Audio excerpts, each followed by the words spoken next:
السلام عليكم ورحمة الله وبركاته. داوديال دمانتي ma soo dhawaada meel kasta joogtaan. waa maxamed oo inla wadaagaya arrimaha falaqaynta siyaasadda. wada ogtihiinoo howluhu meesha marayaan in looga sheekayn maayo. dowladdii Soomaaliya way guuleysatay, farmaajo wuu guuleystay. haddii ay ku roon yahay daawad adiga ay daawanayo intaana barnaamijkan inay dhex gelin please sii share garee asxaabtaada la wadaag. sina leegtana ayaan la dhaafin. qaybta aanu ku leenahay youtube-kana maxamed qoob channel iyadana hala share gareeyo oo subscribe hala saaro youtube-ka oo leegta hala saaro. haddii hore aan uga mid ahayna sidoo kale qaybta live page-kana kusoo dhawaada. page-ka hala follow gareeyo, hala like gareeyo. intaa ka bacdi waxaan ka hadlaynaa waa falaqaynta arrimaha siyaasadda oo aynu mar kasta aynu falanqayno wixii soo kordha. waad ogtihiin in ra-iisul wasaaraha dalka Soomaaliya uu mataqaanaa guul ka gaadhay midowga musharaxiinta, inuu dowladdu guul ka gaadhay. waad ogtihiin in mataqaanaa bannaan bixii 26 bisha ahaa oo jumcaha ku beegnaa oo midowga musharaxiintu ay marka hore ay ku dhawaaqeen in 26 bisha la qabto, in ra-iisul wasaare maxamed xuseen rooble inuu wada hadal la sameeyey dowladda. waad ogeydeen in mataqaanaa arrimahaas la baajiyey oo dowladda ay ku guuleysatay. waa la ogaa, waadna maqasheen. haddaba su-aalo badan baynu iska weydiinanaa. waa inoo muhiim fikradaada iyo taladaada. ma soo koobi karno waxay dowladda Soomaaliya qabatay. qodobkooda waxaan ka hadlanaa dowladdeenu ka hadlanaa. qodobka labaad waxaanu ka hadlanaa coronavirus iyo suu u sareeyey iyo suu ugu faafayo Soomaaliya. qodobka saddexaad waxaanu ka hadlanaa ciidanka gorgor iyo haramcad. qodobka afraad waxaanu ka hadlanaa waa Deni iyo Axmed Madoobe iyo Janaraal Indha Cadde xagee ku dambeeyey. intaa ka bacdi daawada soo dhawaada mar kasta, sina share gareeya, sina page-ka iyo Facebook-ga, page-ka iyo youtube-kaba. qodobka koowaad haddii la idin roon yahay horta ilaahay subxaana watacaala xanuunkan koronaha ah ee ku faafaya adduunka dacaladiisa iyo meel kasta ku faafaya, haddana kusii faafaya Soomaaliya ku faafaya. horta ilaahay subxaana watacaala ummadiisa islaamka ilaahay ka qabto. ilaahay subxaana watacaala dhinaca naga mariyo. intii xanuunsanaysa ilaahay ka badbaadiyo oo ilaahay ka kiciyo. intaa ka bacdi Soomaalidu waxaan leeyahay war xanuunkan dhayal yaa la moodi. war xanuunkan ciyaar yaa la moodi. war in adeerayaal iska daaya waxyaabahan aad caadaysateen Soomaaliyay oo ah fadhigu dirirka. war maska hala isticmaalo. war waxyaabo badan hala joojiyo. waxyaabo badan hala joojiyo. intaa ka bacdi waxaan qof kasta aan ogeysiinaya in xanuunka wacyigelin loo sameeyo oo gobol kastoo Soomaali ay degto iyo gobol kastoo Soomaaliya ka mid ah in loo sameeyo wacyigelin. rag dhalinyaraa oo mataqaanaa koronahan dadka ka wacyigeliya horta ha loo sameeyo. dowladda Soomaaliya taasaan ka codsanayaa. maamul goboleedadana waxaan u sheegayaa in iyaguna saasoo kale ay sameeyaanoo ay mataqaanaa xanuunkan guddi iyo loo sameeyo haddii ilaahay ku roon yahay loo sameeyo rag lagala xisaabtamo wacyigeliya bulshada. intaa ka bacdi taasi waa koronihii. ta labaad waxaan ka hadlayaa dowladda Soomaaliya maxaa u qabsoomay, maxaase u qabsoomin. kow horta way ku guuleysatay midowga musharaxiinta, way ku guuleysatay. dowladdu aad iyo aad u mahadsan tahay, 100% way mahadsan tahay sida ay mataqaanaa mar kasta ay maaragtay u hirgelinayso awoodeeda iyo dowladnimadeeda. way ku mahadsanta. madaxweynahana mahadda koowaad leh, talabaadna ra-iisul wasaaraha leh. waad ogtihiin hudheelkii Dikaale inuu isku yeedhay ra-iisul wasaaruhu mucaaradkii.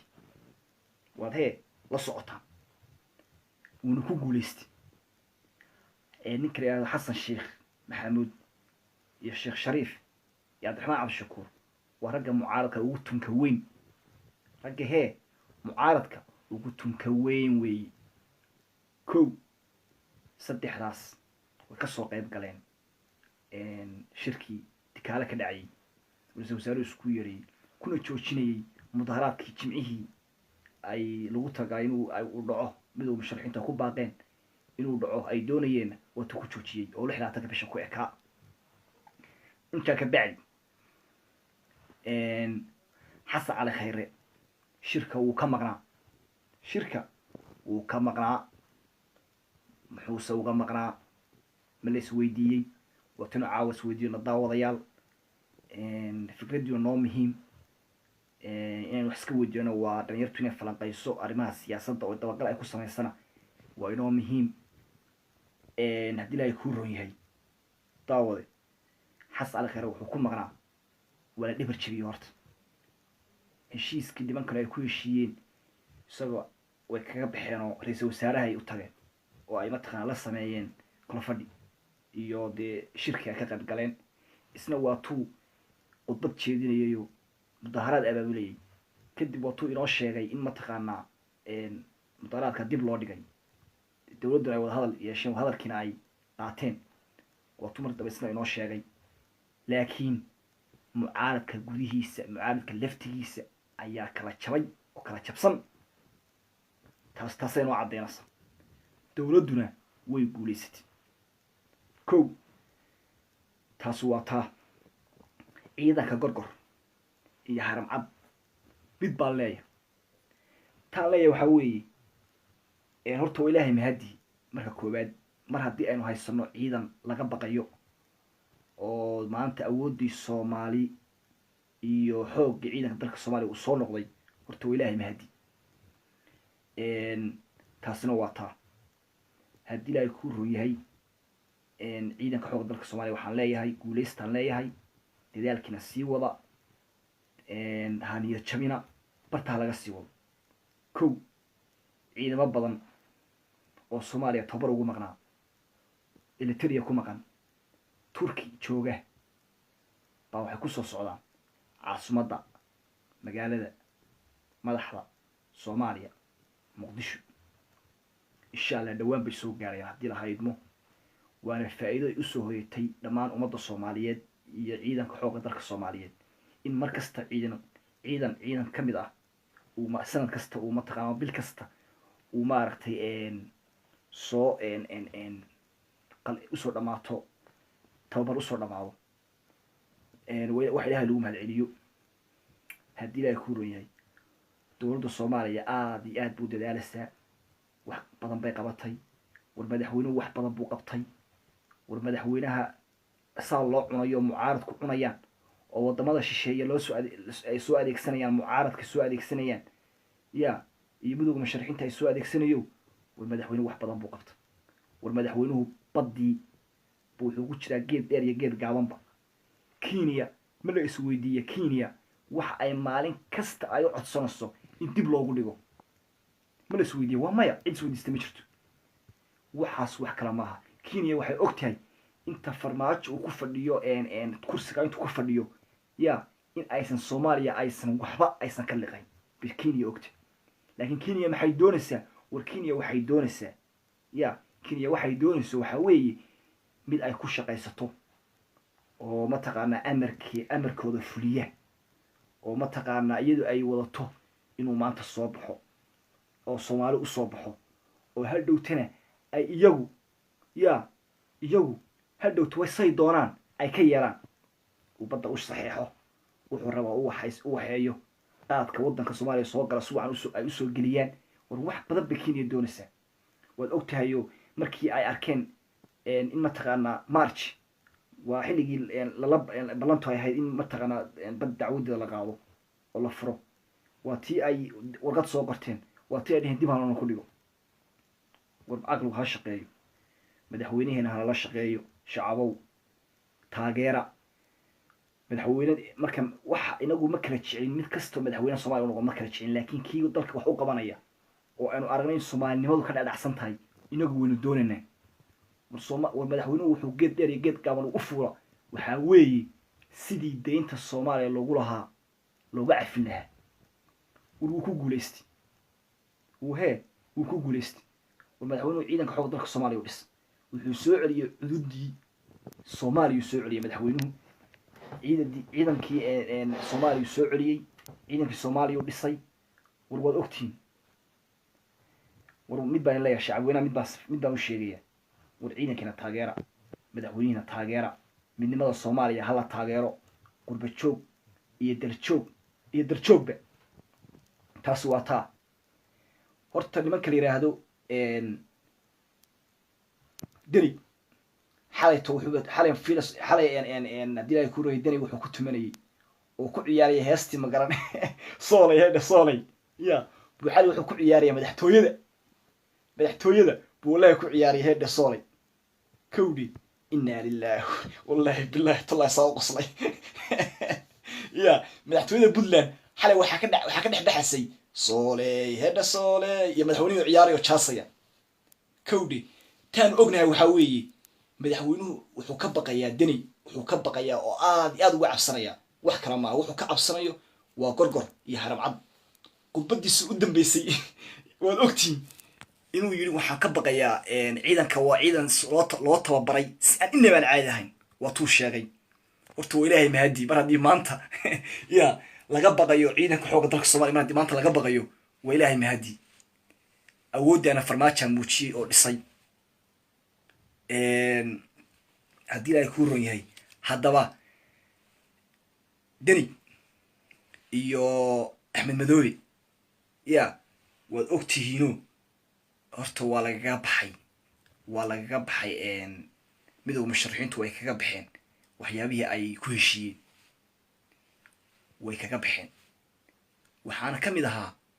ya waa tii deni lagu yidhi axmedoobe ay ku dhaheen 8 February ya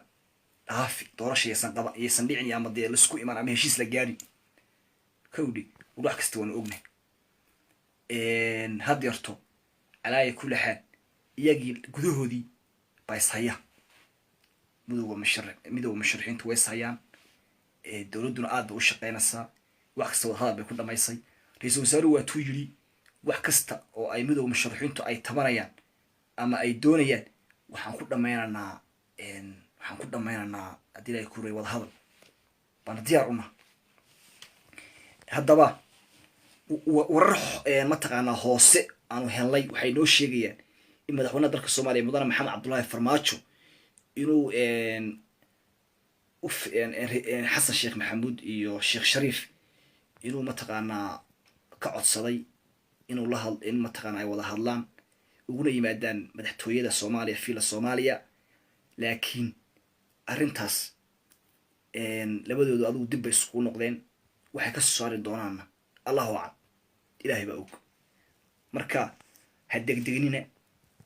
qof kasta fikradiisu waa noo muhiim weeye qof kasta waa weydiinana taladiisa iyo tusaalihiisaba su-aalo badan baa inoo yaalla hala soo dhawaado halasi soo wada gaadho maanta inuu dowladdii aynu taageerno ya waa muqadis hala sii shargareeyo dhammaan intiina daawanayso sii shargareeya sii gudbiya wixii fikrad iyo wixii tusaalahana nala wadaaga aad iyo aad bay daawada nagu tahay mataqaanaa in markasta aynu ka hadalno ama aynu isku baraarujino ama aynu la soconno xaalad dalka soomaaliya iyo wuxuu ku sugan yahay dhinaca kale qodob kale ini haya waxaa weeye waad ogtihiin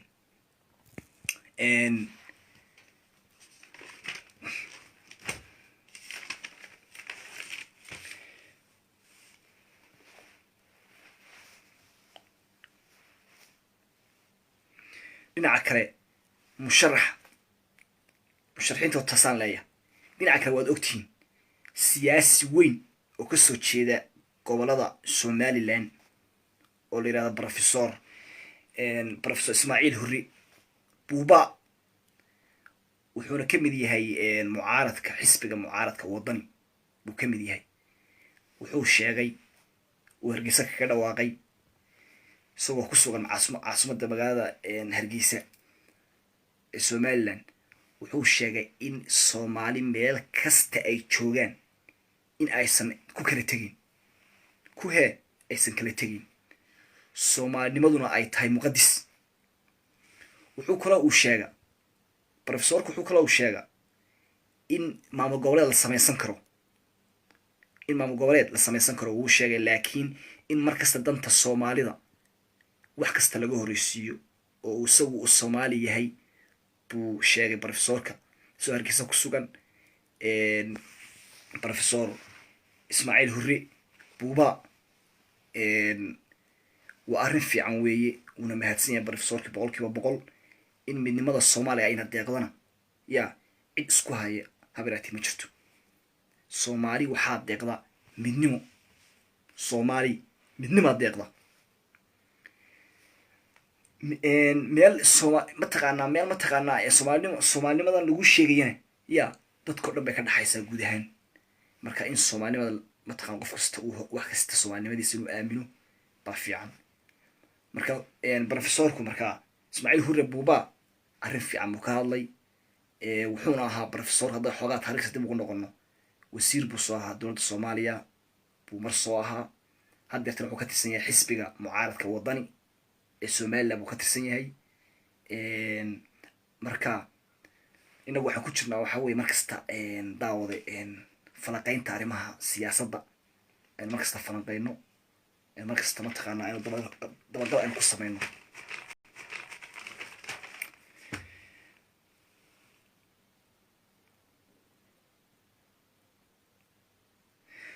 ra-iisul wasaare Roble ayaa shalayta wuxuu la qaatay midowda musharaxiinta yaa arrimo lagaga hadlayay doorashada soomaaliya lagaga hadlayay buu la qaatay. midowda musharaxiintu waxay caddeeyeen ra-iisul wasaaruhu in uu qabtay shaqo aada iyo aada u fiican bay midowda musharaxiintu ay sheegeen.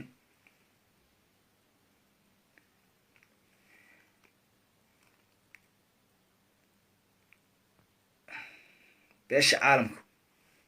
aada iyo aad bay u taageertay Roble inuu shaqo fiican qabtayna way sheegeen. in mataqaanaa maaragtay uu midowda musharaxiinta ay maaragtay wadahadalkooda dhameeyeyna beesha caalamku way ku taageertay shalayto Roble.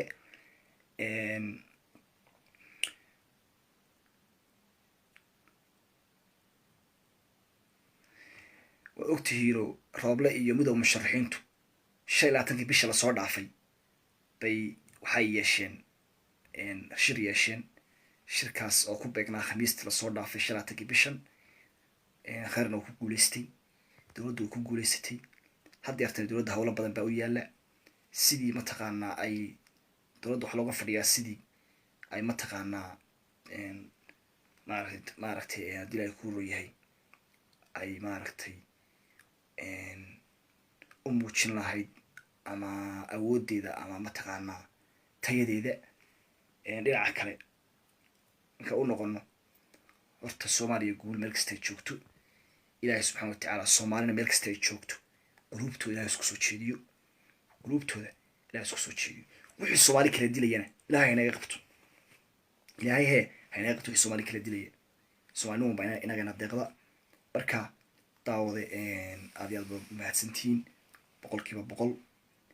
aad iyo aad baa inii salaamayaa. sii sheergareeya. midnimada soomaaliya hala ilaaliyo. qof kastuuba midnimada soomaaliya waajibaad baa kaa saaran. dowladdeena waxay qabatay iyo waxaysan qaban waxay qabatay waxaysan qabanna nina loo sheegi maayo. war musharaxiinta waxaan leeyahay iyo mataqaanaa maaragtay mucaaradkaba war dalka idinkaa leh, war dalku waa dalkiinii, war midnimada dalka ilaaliya. war dowladdeena waa curdin in aynu bartaa qabanno cunaha maaha kow dheh. marka ilmaadareyaalow waddanka in badan buu kusoo jiray dhibaato, in badan buu kusoo jiray mataqaanaa qax iyo dhibaato iyo maaragtay dil iyo khasaaro badan. war maanta dowladda curdinkaa inoo mataqaanaa inoo soo iftiimaysa. leer yar baa inoo soo iftiimaye war yaan la demin. ta kale mucaaradka horta arrintoodii haddeerta waa meel fiican bay maraysaa. iyaguna waxay doonayaan wax kala maaha, waa in sidii ay doorasho u dhici lahayd. madaxweynahana meel kasta waxay u marayeen media iyo meel kasta waxay u marayeen in madaxweynaha xilkiisa uu dhammaaday inuu mataqaanaa dictatori inuu yahay waddankana dictatorinimo ku haysto waxay kaloo ay mataqaanaa ay media madaxweynaha ay u mariyeen in madaxweynuhu uusan rabin wax doorasho ah la qabto in mataqaanaa waxaas madaxweynaha waddanka media ay u mariyeen laakiin madaxweynuhu waa madaxweynaha ugu tanaasulka badan farmaajo madaxweynaha ugu tanaasulka badan buu noqday waad ogti ya waad ogti boqol wax uu ka tanaasulay uu soo bandhigay oo uu sheegay shirarkii u dambeeyey marka daawade fikradiina waa noo muhiim la soo dhawaado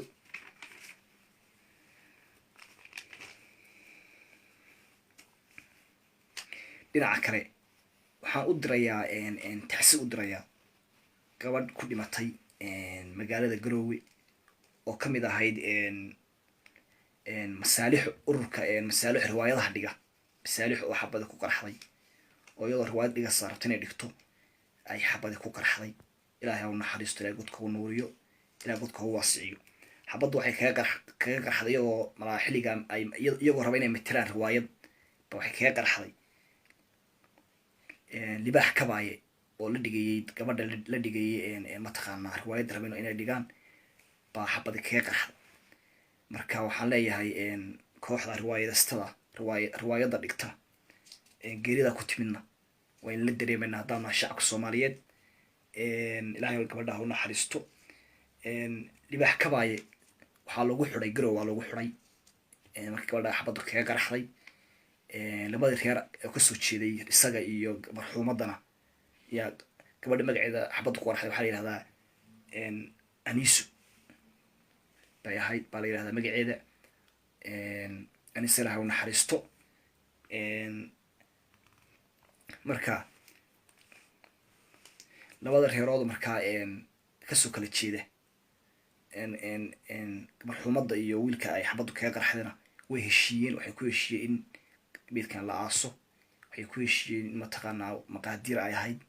wax kastana maqaadiir weeye ilaahay sabir iimaan ka siiyo dhammaan ummadda Soomaaliyeed intii garanaysa iyo intii taqaanay iyo familkeedaba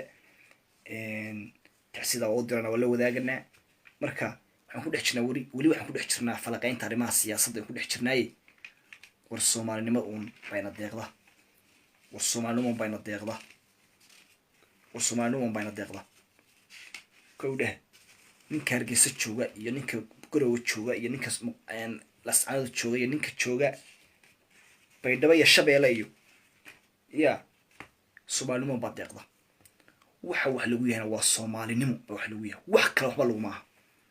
wax kale waxa beelad wax lagu yahay ma jirto Soomaalinimo baa wax lagu yahay koronahaasna ilaahay subxaanahu wa ta'aala ummadiisa ka badbaadiyo ummadda islaamka ilaahay ka badbaadiyo koronahan aad buu ugu sifaafaya Soomaaliya oo dhan maanta ma warhayo laakiin shalayto 24 saac ugu dambeeyay 1830 baa laga helay ay wasaaradda caafimaadka Soomaaliya ay sheegtay in laga helay 77 qof ay shabeelada Hirshabeelle iyo gobolada laga helay 304 laga helay gobolka Banaadir laakiin 4 saac u dambeeyay maanta wax wara kama hayo Hargeysa laga helay dhowr iyo 50 marka ilaahay subxaanahu wa ta'aala ummadda islaamka meel kasta ay joogaan xanuunka ilaahay ka badbaadiyo laakiin Soomaalidu bay ku baada Soomaalidu waxay ku baaday waxa weeye iyadoo adduunku ka jiro mataqaanaa corona ka jiro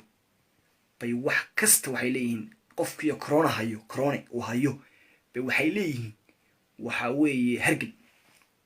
hadda qofkii uu ku facayayo hargab baa hayo waxay leeyihiin hargab baan hayo waa kano war waxaan hayareeraysanina waxaan hayareerays imise qof baa ku dhintay Muqdisho maanta iyo shalay dooraad dawladda ay sheegis oo xanuunka u dhintay war afka xidha oo falaxasha oo saabuun samaysta oo shaambooyin samaysta oo markasta marka talaba qaadaan ba faraha dhaqdo oo sida wax ka bedela ya oo intaad ka soo baxayd gurigiina oo suuqa tagtido maanta fadhi ku dirir fadhiidin maanta fadhiidin ya hadhowto de hooyada iyo aabaha iyo ayeyda iyo guriga inta la aadid adoo xanuunkii wada ya dadka ha qaadsiin inadeerow ka fadhiiso oo wacyigeli hala sameeyo oo dhalinyaroy adduunkan aad ogtihiin sideedaba adduunkaba dhalinyara hogaamisa haddii dhalinyartu ay xumaato yaa wax wanaagsanaanaya ma jiraan dhalinyaro hala kaco siyaasadda saasa ugu soo orodaane ya wixii shacabka iyo dadka dhibaya ama mataqaanaa dib u dhac ku imanayo halaga taxadido intaasaan leeyahay siina shargaraya muuqaalka siina gudbiya soomaali waa mid soomaalnima ina wada deeqda insha allah muuqaalada soo socda ama lehafkeena soo socda dambe baynu kusoo bandhigi doonaa haddii lahay idmo waxqabadka dowladda arrimaha dowladdeena insha allah haddii lahay idmo aad baan idin salaamayaa qaybta youtube-ka subscribe haddaad nagu cusub tahay iyo like siina shargaree maxamed qoob janaal bagekana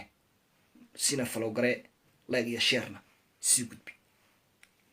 aad baan idin salaamayaa dhammaan shacab weynaha soomaaliyeed meel kastay joogaan intina ay daawanaysa intiina kalaba